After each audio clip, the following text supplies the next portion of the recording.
The day began like any other, painted in the aggressively cheerful primary colors that defined the Bright Horizons childcare center.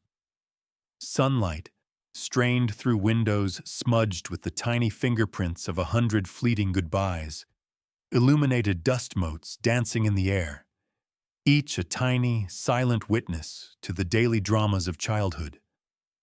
The air itself was a thick concoction, a layered scent of industrial-strength lemon disinfectant, the waxy sweetness of crayons, and the faint, almost imperceptible tang of yesterday's spilled apple juice, a ghost of sweetness that clung to the carpet fibers. From behind, a thick door plastered with construction paper rainbows, the muffled sound of children's laughter spilled into the lobby, a joyous, chaotic symphony that was the center's entire reason for being. Yet, in the sterile quiet of the reception area, that joy felt distant, filtered through a lens of adult anxieties and bureaucratic procedure. Into this carefully curated world of manufactured cheerfulness stepped Imani Williams, her presence a quiet counterpoint to the room's loud palette. She was dressed in the simple uniform of a busy mother, comfortable jeans, a soft gray sweater, and practical flats that made no sound on the linoleum floor. Her hair was pulled back in a simple, elegant style, and her face, devoid of makeup, held a natural serenity. But the true focal point was the small hand held firmly in hers. Zola, her 4-year-old daughter, was a miniature supernova of energy, her bright pink coat a slash of vibrant life against her mother's calm neutrality. Her eyes, wide and curious, took in the familiar lobby, her mind already on the finger painting and block towers that awaited her. For Zola, this place was magic. For Imani, it was a necessity, a place of trust she had carefully chosen. Imani's calm was a practiced thing, a fortress built over years of navigating worlds that were not designed for her. It was a stillness that resided deep within her, a quiet lake in the center of her soul that the storms of the outside world could not easily disturb. She moved with an unhurried grace, her gaze soft as she knelt to help Zola tug off her little pink boots. Each movement was deliberate, filled with a mother's gentle love, a stark contrast to the brittle energy emanating from behind the reception desk. There, enthroned in a fortress of laminated paperwork and ringing telephones, sat Carol Peterson, the center's director. Carol was a woman of sharp angles and sharper pronouncements. Her blonde hair was sprayed into a rigid helmet. Her smile was a thin, practiced slash of red lipstick that never quite reached her eyes, and her voice had a permanent edge of impatience, as if the world was constantly failing to meet her very specific standards. She saw the world not as a collection of people, but as a series of accounts to be managed, rules to be enforced, and problems to be quashed. Her authority was her armor, and she wore it like a second skin, her gaze sweeping over the parents in the lobby with a look that hovered somewhere between suspicion and disdain. She was the gatekeeper, the arbiter of this small, colorful kingdom, and her ego filled the room like a low-pressure system, promising a storm. As Imani stood up, her hand resting gently on Zola's shoulder, Carol's eyes locked onto her. It was a look Imani had seen before, in countless boardrooms and investor meetings, though it was usually more skillfully veiled. It was a look of instant assessment and dismissal, a judgment rendered in a fraction of a second based on 1,000 tiny, prejudiced calculations. In Carol's eyes, Imani's simple clothes did not register as the choice of a woman who had nothing to prove, but as evidence of a woman who had nothing. Her quiet demeanor was not strength, but weakness. Her race was, to Carol, the final, confirming data point in a flawed and ugly equation. "Mr. Williams," Carol's voice sliced through the air, sharp and loud, deliberately misgendering her in a petty display of power. The few other parents in the lobby, mid-kiss goodbye or form signing, paused. The air thickened. "We have a problem with your account." The words were not spoken. They were announced, a proclamation for all to hear. It was not an inquiry. It was an accusation. Zola, sensitive to the sudden shift in the atmosphere, pressed closer to her mother's leg. Her small world of impending joy had been punctured by this new, harsh sound. Imani's hand tightened reassuringly on her daughter's shoulder. She met Carol's gaze, her expression unreadable, a placid shore against which the director's hostility could crash. She did not rise to the bait of the misgendering, refusing to grant it the dignity of a reaction.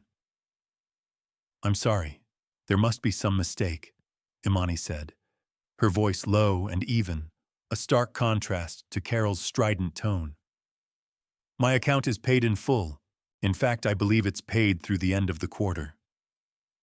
Carol let out a short, sharp laugh that was entirely devoid of humor. It was a sound like ice cracking. She tapped a long, manicured nail on her computer monitor, a gesture of absolute certainty. "My system says otherwise. It says your last payment was declined.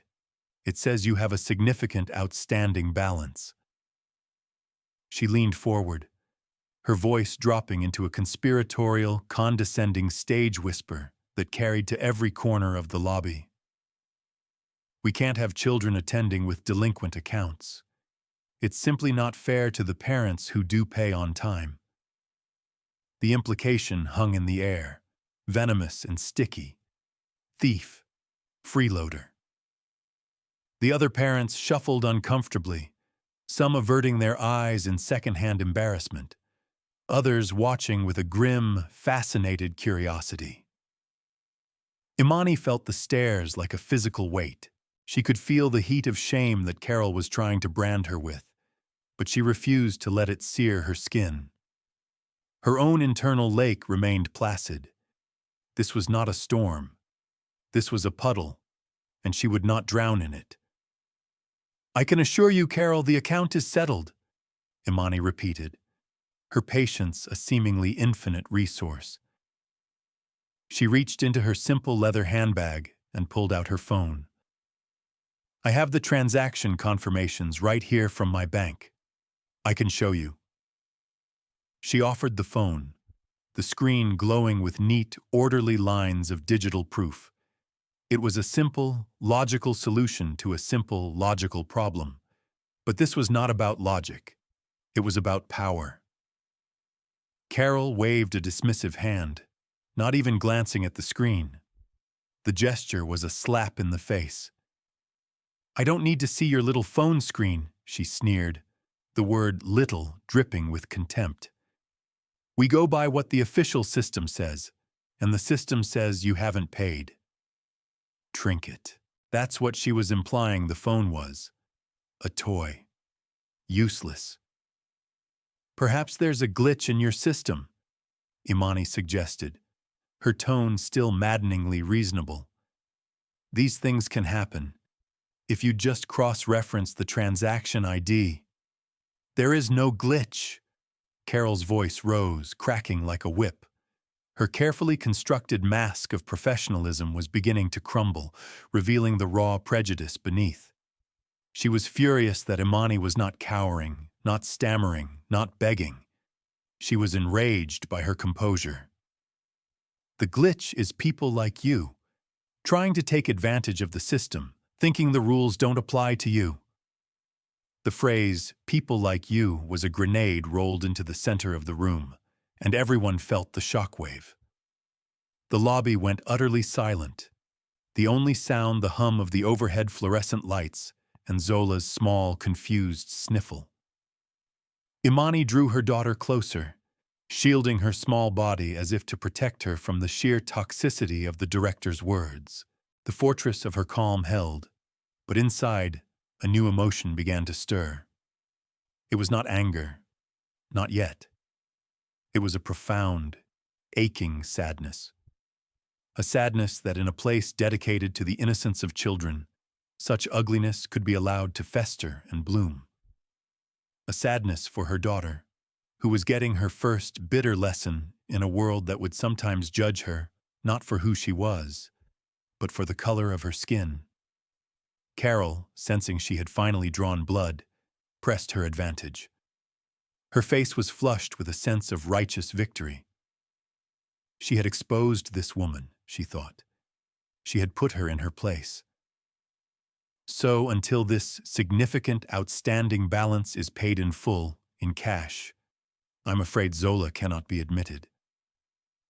She physically moved from behind the desk, a small woman puffed up with an immense sense of her own authority, and stood between Imani and the brightly colored door that led to the classrooms. She crossed her arms, a human barrier. She is not welcome here today. The finality of the declaration was absolute. The injustice was complete. It was no longer a misunderstanding about billing. It was a public shaming, a baseless accusation, and the punishment of an innocent child for a crime that had never been committed. Zola looked up at her mother, her lower lip trembling, her big brown eyes filled with a confusion that was rapidly turning to heartbreak. "Mommy," she whispered, her voice tiny and fragile. "Why can't I go play?" Imani looked down at her daughter, and the deep, placid lake inside her finally began to stir. A cold, hard resolve crystallized in its depths. This was not just about her pride anymore. This was about her child. This was about the promise she had made to her daughter and to herself. The promise of a safe and joyful world. A promise this woman was trying to break with casual, cruel bigotry. Imani's spine, already straight, seemed to turn to steel. The time for quiet reason had passed. The director, Carol, stood her ground, a smug, triumphant smirk playing on her lips. She had won. She had asserted her dominance and upheld her precious rules. She saw the flicker in Imani's eyes, not as the dawning of resolve, but as the final glimmer of defeat. The sight filled her with a perverse satisfaction. She felt powerful, righteous. "Now, if you'll excuse me," Carol said, her voice dripping with false sympathy. "I have a center to run. Perhaps you can sort out your financial situation and try again tomorrow." She made a shooing motion with her hand, as if dismissing a stray animal. She then turned, beginning to walk back toward her desk, confident the confrontation was over and she was the victor. But Imani did not move. She did not shrink away in shame. She remained rooted to the spot, a silent, immovable object. Zola's quiet sobs were the only sound in the tense vacuum of the lobby. The other parents, frozen in a state of suspended animation, watched, waiting to see what would happen next. They had all witnessed the gross injustice, the naked prejudice, but they were trapped by the bystanders' paralysis, unsure of what to do, afraid to get involved. Carol, noticing Imani hadn't left, turned back, her irritation flaring. "Is there something else? I believe I made the policy quite clear." "You did," Imani said, her voice still quiet, but now possessing a new quality. It was no longer just calm. It was heavy, weighted with an authority that had nothing to do with job titles or laminated name badges. It was the authority of absolute certainty. "But you are mistaken, and I will not be leaving. My daughter will be going to her class." Carol's face contorted with rage. The sheer audacity of this woman, after being so thoroughly and publicly put in her place. To still defy her? This was no longer about a simple rule. It was a direct challenge to her reign. "I have told you," she hissed, her voice low and dangerous. "Your child is not permitted on these premises until your bill is paid." If you refuse to leave, I will have you removed for trespassing." She pointed a trembling finger toward the door. "Now get out, before I call the police." The threat hung in the air, ugly and final. The police, the ultimate escalation, designed to intimidate and terrify. For a moment, Imani felt a flicker of the fear Carol intended. She thought of the stories, the headlines, the videos. She thought of what a confrontation with the police could mean for a black woman in a world that was not always on her side. But then she looked down at Zola, whose small body was shaking with silent tears, and the fear was extinguished, replaced by a cold, protective fury. This woman would not terrorize her child. This woman would not win. From the corner of the room, partially hidden behind a large, artificial ficus tree, a young woman named Sarah watched the entire exchange, her heart pounding against her ribs like a trapped bird. Sarah was a teacher's aide, barely 21, working at Bright Horizons to pay her way through a community college teaching program. She was usually a background character in the daily life of the center, a smiling face who wiped noses, tied shoes, and read stories. But today, she was a witness. She had seen Carol's petty cruelties before, directed at other parents and staff members, usually those she deemed beneath her. But this was different. This was more vicious, more public, more deeply and fundamentally wrong. Sarah knew Imani Williams. Not well, but she knew her. She knew her as Zola's mom, the parent who was always on time, always polite, who always had a kind word for the staff. She had once seen Imani discreetly slip a $50 bill into the hand of a janitor who was having a hard week. She knew, with an instinct that went deeper than any computer system, that Imani was not a person who would default on a bill. She knew this was about prejudice, pure and simple. Sarah's hands were clammy. Her mind raced. She needed this job. Her family was counting on her income. If she spoke up, Carol would fire her in a heartbeat. The director ruled by fear, and her wrath was swift and absolute.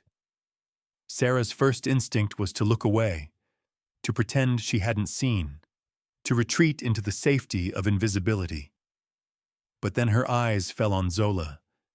The little girl's face was buried in her mother's coat. Her dream of a happy day at school shattered.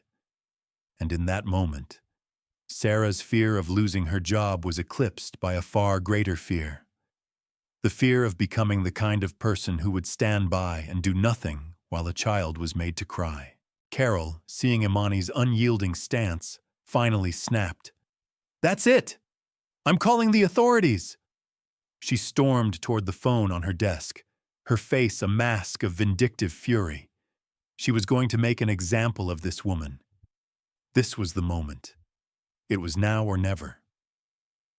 While Carol's back was turned, her attention focused on her ultimate act of escalation, Sarah moved.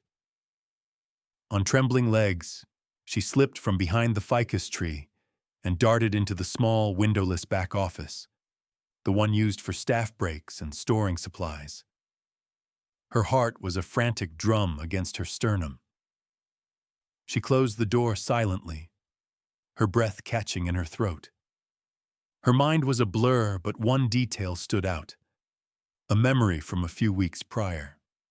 She had been helping Imani at the sign-out tablet, and Imani's phone had rung. Imani had silenced it quickly, apologizing. "Sorry, just my partners at Sterling Group," she had said with a casual smile. "They can wait." The name had stuck in Sarah's mind because it sounded so official, so important. Sterling Group. With shaking fingers, Sarah pulled out her own phone. She frantically typed Sterling Group and Bright Horizons Childcare into the search bar. The results came up instantly. Sterling Group was a massive multinational private equity firm, and the top news hit from just 2 days ago was a press release Sterling Group announces acquisition of Bright Beginnings, Inc., parent company of Bright Horizons franchise. Sarah's blood ran cold. She didn't understand the full implications, but she knew it was significant. She scrolled down the press release, looking for a name, a contact, anything. She found a list of senior partners. One name leaped off the screen: Jonathan Sterling, CEO. There was no public number for him, but there was a main corporate line for the Sterling Group headquarters in the city. It was a long shot, a desperate, insane gamble, but doing nothing was no longer an option. Taking a deep, shuddering breath, she dialed the number. An automated system answered. She mashed 0, praying for a human. A crisp, professional voice answered. Sterling Group, how may I direct your call? I need to speak to Mr. Sterling, Sarah stammered, her voice barely a whisper. It's an emergency. Mr. Sterling is in a board meeting. I can take a message, the assistant replied coolly. No, you don't understand, Sarah pleaded, tears of desperation welling in her eyes. It's about Imani Williams at the Bright Horizons Center in Oakwood. There's a situation, a code 0. She didn't know what code 0 meant, but she had heard it in a movie once and it sounded urgent enough. Please, you have to tell him. Imani Williams. Oakwood. Now. Back in the lobby, Imani held her ground. As Carol brandished the phone, a strange calm settled over her. She had done everything she could to de-escalate. She had been patient. She had been reasonable. Now the situation was out of her hands. All she could do was stand and protect her child. In that suspended moment, as she waited for the inevitable arrival of sirens, her mind drifted not to fear, but to purpose. She remembered the day just a week ago, sitting in a glass-walled office high above the city. The entire board of Sterling Group had been there, their faces a mixture of awe and apprehension. She had just signed the final documents, a stack of papers that transferred the ownership of a multi-billion-dollar portfolio, including the entire Bright Beginnings childcare empire, into her firm's name. Her firm, the one she had built from nothing, fueled by a relentless drive and an uncanny ability to see value where others saw none. She had bought Bright Beginnings not just as a financial investment, but as a mission. She had read the internal reports, the ones buried deep in the due diligence files. She saw the patterns: inconsistent management, high staff turnover, and a disturbing number of parent complaints at certain locations. Complaints that hinted at underlying issues of bias and disrespect. The Oakwood Center had been one of the worst offenders. She remembered tapping her pen on that specific file, a cold resolve forming in her heart. I can fix this, she had thought. I can make this a place that is truly worthy of the children it serves. A place where every child, every parent, is treated with dignity. She had decided to enroll Zola there herself, to see the problems firsthand before she began the work of cleaning house from the top down. She had wanted to be an anonymous observer, a secret shopper on the grandest scale. She had never imagined the very first problem she would have to solve would be this personal, this raw, this ugly. The memory solidified her resolve into something unbreakable. This was not just a personal insult. This was a challenge to her entire mission. This confrontation with this one hateful woman was a microcosm of the very disease she had bought the company to cure. And she would cure it. Starting today. Starting right now. Her internal lake was no longer placid. It was frozen solid, a sheet of unbreakable ice. The executive assistant to Jonathan Sterling was a woman named Maria, who had worked for him for 15 years. She was a gatekeeper of legendary efficiency, capable of deflecting senators and rival CEOs with unflagging politeness. But she also had an uncanny instinct for trouble. The name Imani Williams was one she knew well. It was the name that had been on her boss's lips for the past 3 months. The name of the brilliant, enigmatic founder who had just orchestrated one of the smoothest, most decisive acquisitions Sterling Group had ever been a part of. The phrase Code Zero, while dramatic, combined with that name, was enough. Maria didn't hesitate. She broke a rule she had not broken in a decade. She walked directly into the 40-floor boardroom, where Sterling was in the middle of a presentation, and placed a note in front of him. The note was simple. Imani Williams, Oakwood Bright Horizons, Code Zero, urgent. Jonathan Sterling stopped mid-sentence. The other board members stared, stunned by the interruption. Sterling read the note, and the affable corporate warmth drained from his face, replaced by a mask of cold fury. He knew what this meant. Mrs. Williams, their new owner, the most important asset in their entire universe at that moment, was in some kind of trouble at one of their most notoriously problematic locations. The location she had specifically told him she was sending her daughter to for a ground-level assessment. He didn't say a word to the board. He simply stood up, his chair scraping back harshly. "Meeting's over," he announced, his voice a low growl. He looked at his chief operating officer and his general counsel. "You're with me, now." They scrambled to follow him out of the room, no questions asked. The look on his face forbade it. In the hallway, he was already on the phone with building security. "Have the chopper ready on the roof. 5 minutes." He hung up and looked at his 2 top executives, his eyes blazing. "We have a Code Zero," he said, his voice tight with controlled rage. "Our new owner is at the Oakwood facility, and she is being harassed by our staff.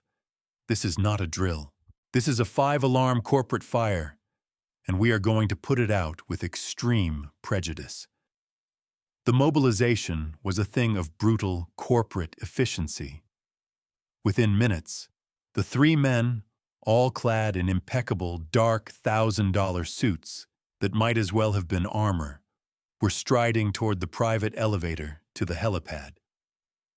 They moved with the grim purpose of a special forces unit heading into a hot zone. The whir of the helicopter blades starting up was a sound of impending judgment, a mechanical roar of a higher authority descending from the heavens to correct an egregious error. For Carol Peterson, sitting smugly in her little kingdom of crayons and laminated rules, the reckoning was coming. And it was coming at 200 miles an hour. The first sign of the impending cataclysm was a sound, a low, rhythmic whoomp, whoomp, whoomp that grew steadily louder, vibrating through the windows of the Bright Horizons lobby, rattling the construction paper leaves on the bulletin board trees. Parents and staff looked up, confused. It sounded like a news helicopter, but it was too close, too loud, descending with an unnerving speed. Carol, who had just finished dialing 911 and was performatively describing a threatening and non-compliant individual to the dispatcher, paused, annoyed at the interruption. The sound grew into a deafening roar that seemed to shake the very foundations of the building, then abruptly cut out, leaving a ringing silence in its wake. A moment later, a sleek black town car, the kind that whispered of immense wealth and power, screeched to a halt directly in front of the Daycare's main entrance, blocking the fire lane with an arrogance that bespoke complete disregard for such petty regulations. Then, the doors to the Daycare burst open. They didn't swing open gently. They were thrown open with such force that they slammed against the interior walls, the impact echoing like a gunshot in the stunned silence of the lobby. 3 men strode into the room. They were not police officers. They were something far more intimidating. Clad in identical, impeccably tailored dark suits, they moved with a synchronized, predatory grace. Their faces were grim, their eyes sweeping the room with cold, analytical precision. The man in the lead was Jonathan Sterling, a silver-haired titan of industry whose face was more commonly seen on the cover of Forbes than in a suburban daycare lobby. His presence was an overwhelming force, a sudden shift in gravity that pulled all attention toward him. The air crackled with his silent, palpable fury. The entire room was frozen. The dispatcher's voice on the phone, squawking, "Ma'am, are you there?" was the only sound. Carol, her hand still on the receiver, stared, her mouth agape. Her brain struggled to process this sudden, surreal intrusion. She assumed they were with the woman, perhaps her lawyers, and a fresh wave of self-righteous indignation began to build. She was the one in charge here. She would put these men in their place, too. She dropped the phone and puffed out her chest, stepping forward to intercept them. "Can I help you?" she demanded, her voice straining to sound authoritative. "This is a private facility. You can't just—" Sterling did not even look at her. He walked past her as if she were a piece of furniture, his gaze locked on Imani. His two colleagues flanked him, creating a human wall that separated Carol from the rest of the room, silently and utterly neutralizing her. The act was so dismissive, so complete in its negation of her existence, that it was more insulting than any verbal rebuke. He stopped directly in front of Imani and Zola. The fury on his face instantly melted away, replaced by an expression of profound concern and deep, apologetic respect. The shift was so sudden and complete it was dizzying. He ignored the other parents, the staff, the chaos. In that moment, his entire world consisted of the woman in the simple gray sweater and her crying child. "Mr. Williams," he said, his voice, which could command boardrooms and terrify competitors, was now soft and filled with genuine remorse. He extended a hand, not for a handshake, but as a gesture of support. "I am so profoundly, deeply sorry for this reception, for this failure. Please forgive us." The use of Mr. Williams was deliberate, a relic of their initial formal email correspondence before they had met. In this context, it was the highest form of professional respect he could offer, a title acknowledging her as a peer, a commander, the leader of their new shared enterprise. The sheer, shocking formality of it in this setting was a declaration in itself. Imani gave a slow, almost imperceptible nod. She did not take his hand. Her own hands were busy, one holding Zola, the other gently stroking her daughter's hair. "Mr. Sterling," she replied, her voice a low, exhausted whisper, "your timing is impeccable." Carol watched this exchange, her mind short-circuiting. "Mr. Williams, forgive us?" What was happening? This was her scene, her victory. Who were these people? Her confusion quickly curdled back into rage. "Excuse me," she shouted, trying to push past the COO who blocked her path. "I am the director here, and this woman is being removed for non-payment. I don't know who you are, but you have no authority here." That was when Sterling finally turned his attention to her. He didn't just look at her. He pinned her with a gaze so cold and powerful it felt like a physical force. The temperature in the room seemed to drop 20 degrees. All the fury he had suppressed when speaking to Imani was now unleashed upon the director, a focused, silent blast of contempt. "You," he said, his voice no longer soft, but a low, dangerous growl that promised annihilation. "You are Carol Peterson." It was not a question. It was a judgment. "You are the director of this facility, and you are a monumental fool." He took a step toward her, and she involuntarily shrank back. He then turned to face the entire, silent, captive audience in the lobby. He raised his voice, letting it boom with the practiced resonance of a man used to addressing thousands. "Let me make something abundantly clear to everyone in this room," he began, his voice a clarion call of corporate power. 2 days ago, the Bright Beginnings Corporation, the parent company of this entire franchise, was acquired in a private equity buyout. He paused, letting the weight of that statement sink in. Then he turned and gestured, with a sweep of his hand, toward Imani. "Why to see Samatisnam? This is Mr. Imani Williams," he declared, his voice ringing with absolute authority.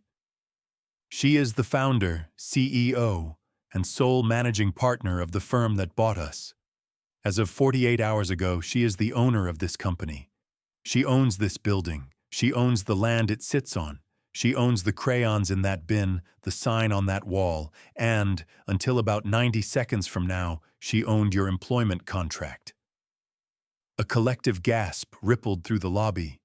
It was a sound of dawning, horrified comprehension. Parents' eyes widened in shock. Sarah, who had crept out of the back office to witness the unfolding drama, felt a wave of dizzying, triumphant relief wash over her. It was true. It was all true. Carol's face was a theatrical mask of disbelief. Her brain refused to accept the information. It was impossible. This woman, in her simple clothes, the owner, it had to be a trick, a lie. That's ridiculous," she stammered, her voice a pathetic squeak. Look at her. She can't even pay her bills." Sterling let out a short, brutal laugh. "Pay her bills," he echoed, his voice dripping with incredulous scorn. "Ma'am, this woman's personal net worth is greater than the GDP of some small countries. She just bought this entire multinational corporation with what amounts to her pocket change. She is a self-made titan of industry, a celebrated philanthropist who sits on the board of a dozen educational charities. And you tried to have her arrested for a $400 daycare fee that she had already paid." He let that final, damning sentence hang in the dead air. The full, crushing weight of Carol's mistake, her prejudice, her catastrophic misjudgment, finally broke through her denial. The flushed, blotchy red of her rage drained away, leaving her face a waxy, pasty chalk white. Her jaw worked silently, but no sounds came out. The smug smirk she had worn so proudly just minutes before had vanished, replaced by a slack-jawed horror. She looked at Imani, truly looked at her for the first time, and saw not the person she had imagined, but the person who was actually there. A figure of immense, quiet power who held her entire world in the palm of her hand. Carol's body seemed to shrink in on itself. She physically deflated, her shoulders slumping, her entire being collapsing under the weight of her humiliation. Sterling turned his back on her, a final brutal act of dismissal. He nodded curtly to his general counsel. "Mr. Davies, please handle this." Davies, the lawyer, stepped forward, holding a slim leather portfolio. He addressed Carol without a shred of emotion, his voice the sterile, precise instrument of corporate law. "Carol Peterson, your employment with Bright Beginnings Incorporated is terminated, effective immediately, for gross misconduct and violation of the company's core principles of dignity and respect. A security team is en route to escort you from the premises. You will pack your personal belongings under their supervision and vacate immediately. Do not attempt to contact any staff or parents. Your final paycheck will be mailed to you. You are now officially trespassing." Each word was a nail being hammered into the coffin of her career.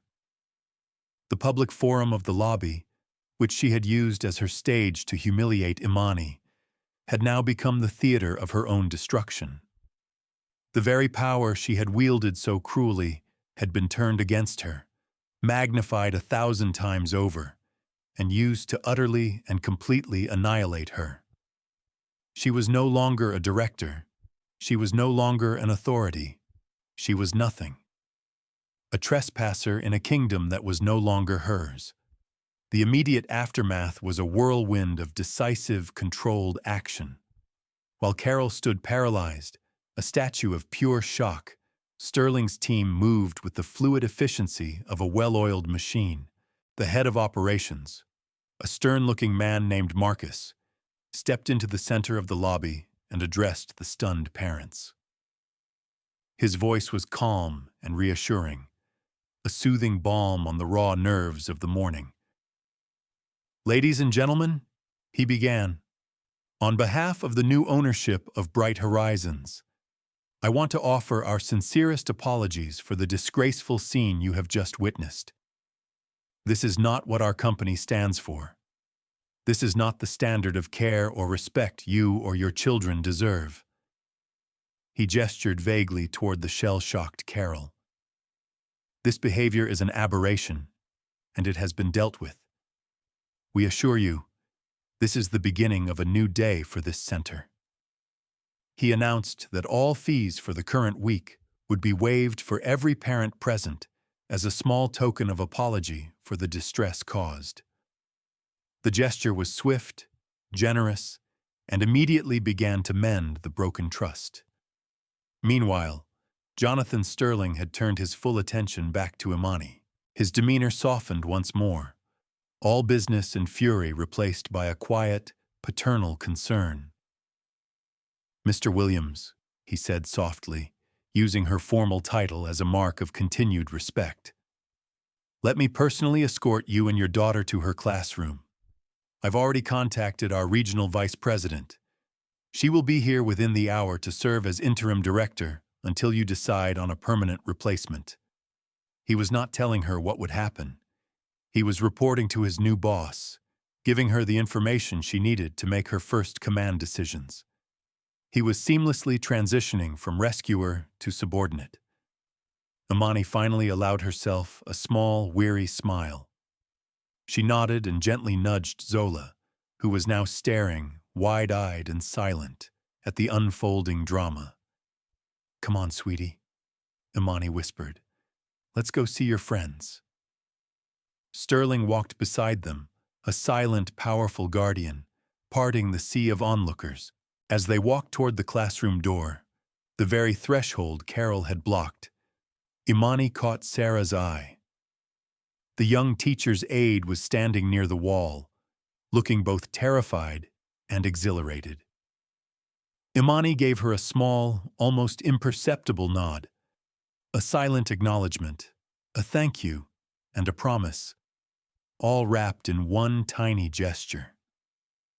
Sarah felt a jolt, a recognition that her terrifying act of courage had been seen and valued by the one person who mattered most.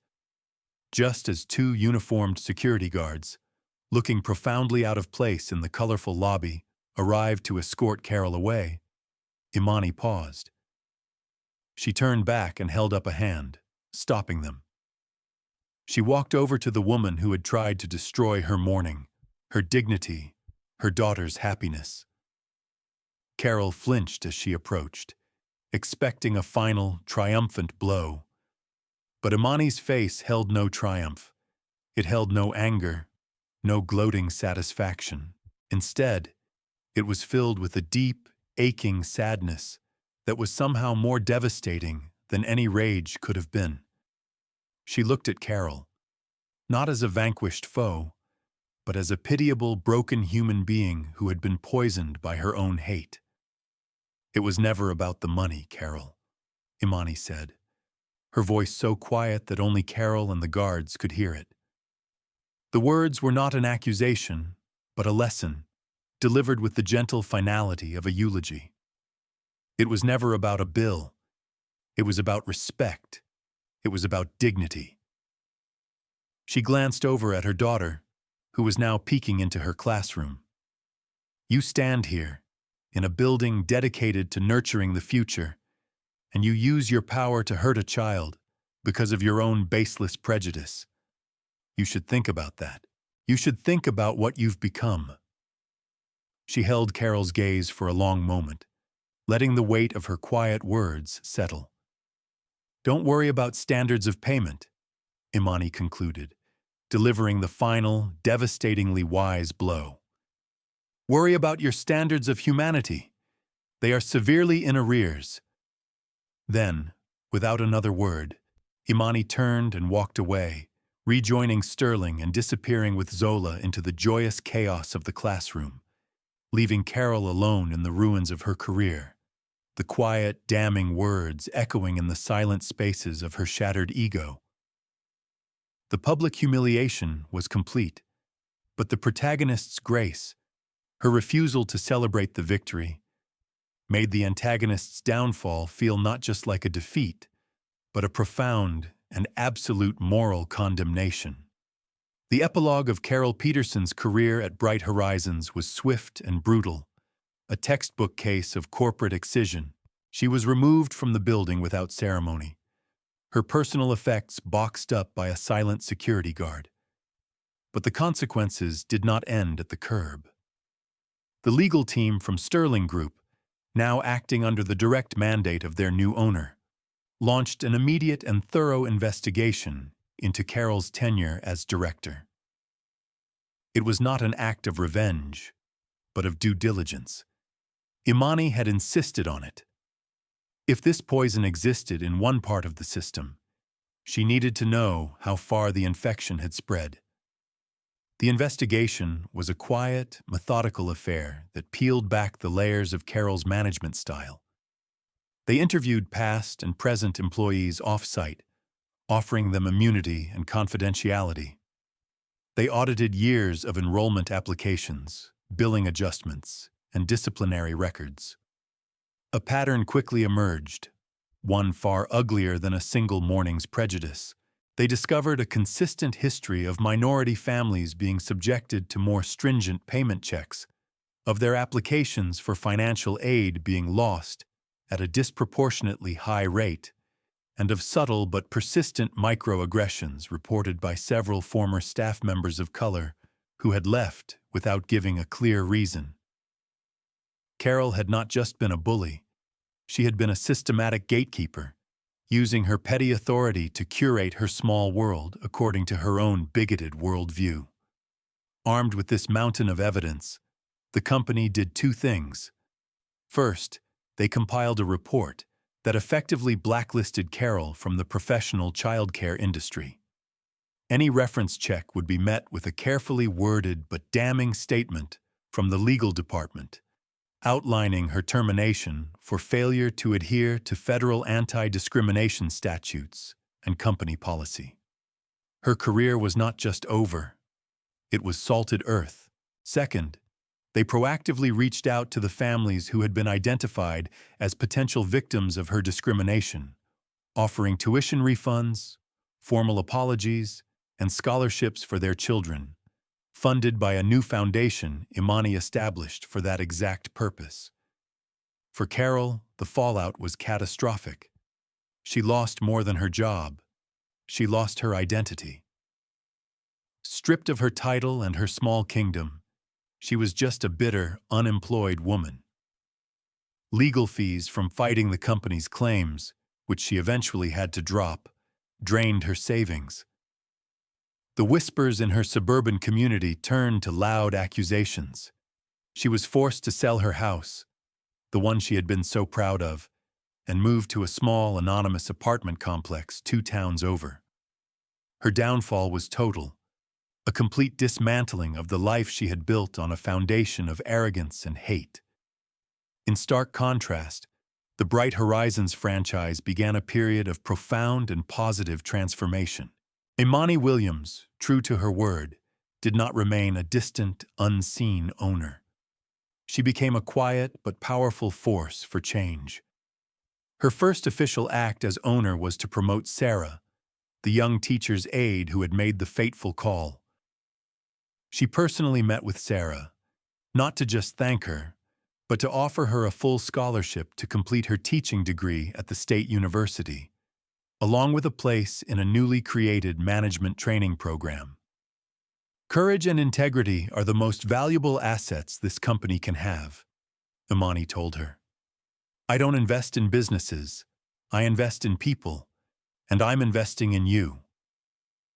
Under Imani's direction, the entire Bright Beginnings Corporation was overhauled. She poured millions into the franchise, not into marketing or executive bonuses, but into the classrooms.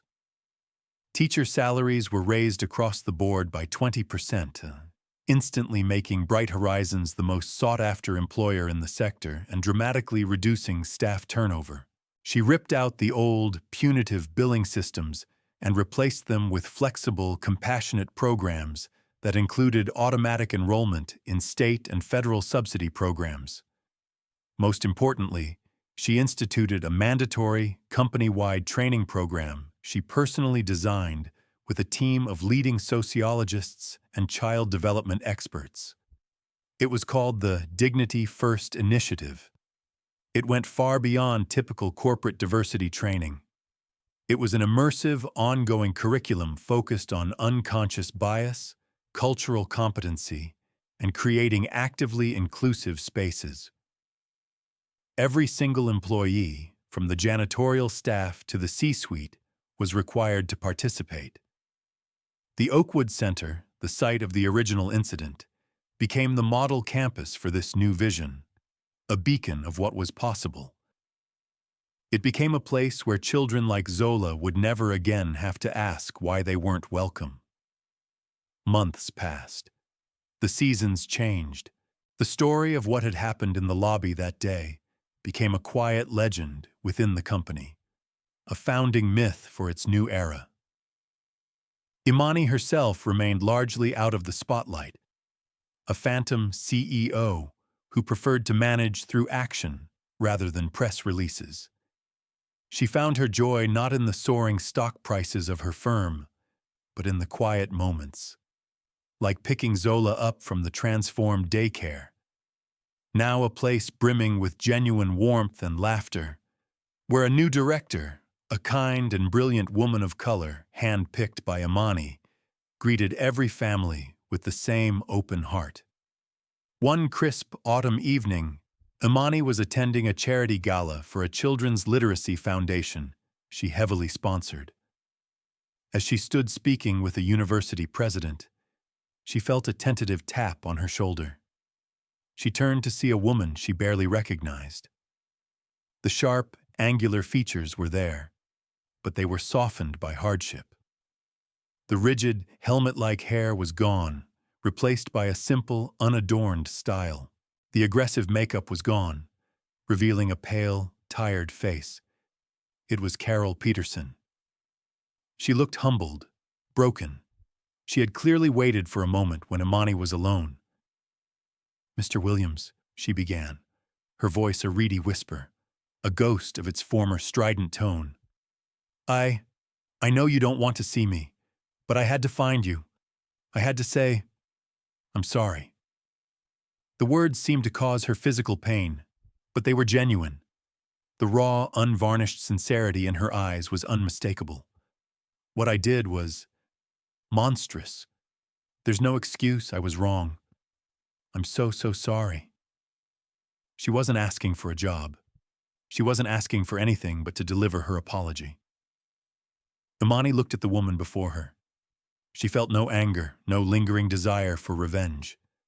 She felt only a quiet, profound pity. She saw the wreckage of a life, a self-inflicted devastation born from a poverty of spirit. She let the silence hang for a moment, then gave a slow, thoughtful nod. "I hear your apology, Carol," Imani said, her voice gentle but firm. "But forgiveness isn't a thing I can just give you. It's not a gift. It's something you have to build for yourself." Carol's face fell, but Imani continued. "Saying sorry is a start. It's the first step. But it's meaningless without action. What you did wasn't just an insult to me. It was a failure to every child you were supposed to protect. The only way to earn redemption for that is to spend the rest of your life making up for it." Carol looked lost. "But how? I have nothing. No one will hire me." "Then volunteer," Imani replied, her voice unyielding but not unkind. "Work in a soup kitchen, read to the elderly, mentor a child who has no one. Do good in the world. Not because you want to be forgiven, but because it is the right thing to do. Make your actions the only apology that matters. What you do from this day forward, that is what will define you." She did not offer absolution. She did not offer a hand to pull her up. She offered something far more valuable and far more difficult. A path. A hard road toward becoming a better person. With a final parting nod, Imani turned and walked away, leaving Carol Peterson alone in the glittering crowd, with the weight and the unexpected gift of a purpose. Imani continued on her path, a quiet force of nature in the worlds of finance and philanthropy. She never spoke of the incident at the daycare again. She didn't have to. The results spoke for themselves.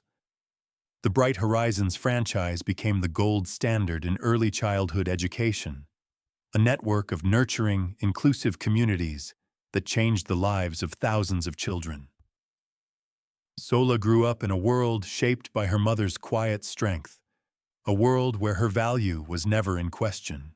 And the legacy of Imani Williams was written not in headlines or on building plaques, but in the laughter of children in 1,000 classrooms, each one a safe harbor, a bright horizon, built and protected by a mother who refused to let the world be anything less than it could be.